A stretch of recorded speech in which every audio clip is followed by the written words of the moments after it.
नमस्कार मंडळी.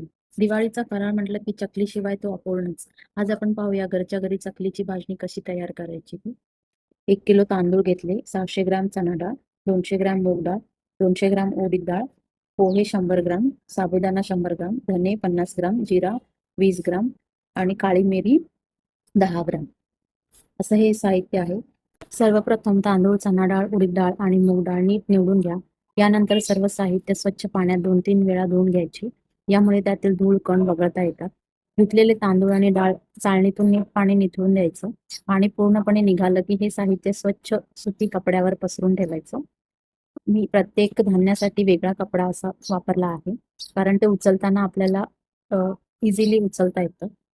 सावलीत किंवा वाऱ्याच्या ठिकाणी 2-3 तास वाळू द्या. थेट उन्हात ठेवू नका, नाहीतर दाणे एकदम कडक होतात. पूर्ण कोरडे झाल्यावरच आपण हे भाजायला घेऊया. आता धान्य मस्त कोरडे झाले आहेत. आता चला भाजायला घेऊया. सर्वात आधी एक जाड बुडाची कढई मंद आचेवर गरम करून घ्या. आच नेहमी मंद ते मध्यम ठेवायची. खूप जास्त आचेवर भाजल्यास दाणे वरून काळे आणि आतून कच्चे राहतात. पहिल्यांदा आपण तांदूळ भाजूया. कोरडे झालेले तांदूळ कढईत टाका आणि सतत हलवत राहा. थोड्या वेळाने तांदूळ फुटायला लागतात आणि हलका सुगंध येतो. याच वेळी तांदूळ बाहेर काढून ठेवा.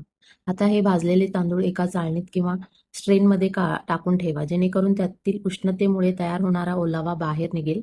असं केल्याने भाजणीला ओलसरपणा होत नाही आणि भाजणी जास्त दिवस टिकते. यानंतर चणा डाळ भाजून घेऊया. ती थोडीशी सोनेरी रंगाची झाली की लगेच बाहेर काढायचं.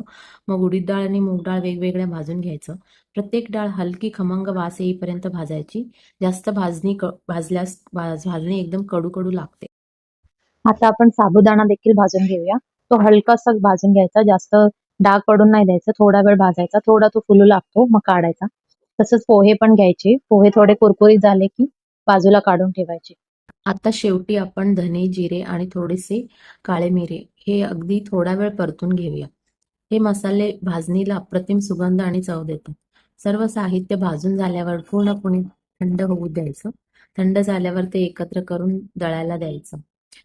असं सगळं साहित्य योग्य प्रकारे भाजून आणि थंड करून ठेवलं की भाजणीची चव दुप्पट होते आणि चकल्या नेहमी कुरकुरीत आणि खमंग लागतात.